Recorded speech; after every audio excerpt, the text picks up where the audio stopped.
Hi everyone and welcome back to another video. So the OpenArt image editor lets you modify, refine and enhance images using AI from small fixes to full transformations. In this guide I will show you step by step how to use the image editor on OpenArt in 2026. So open the image editor first, okay? So go to OpenArt, upload your image or select one you generated, okay?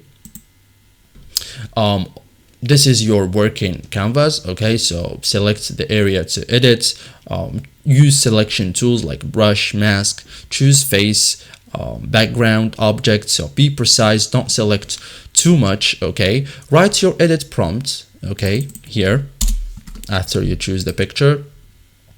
Like apply, as I said, describe what you want to change, like for example, change background to sunset beach, make lighting more cinematic, replace outfits with formal suits. So clear instructions means better edits, okay? So generate the edit, like apply the prompts. The AI will replace selected area, blend with the rest, wait for results and refine the results. So if needed, adjust selection, improve prompt, regenerate after that, and you can change style. So this is optional too, like apply style edits like realistic, cartoon, 3D, okay? This can transform entire image, okay? You can also fix the details like improve face clarity, lightning colors, okay? Focus on small corrections, and that's it guys. So thank you for watching this video and see you guys in the next tutorial.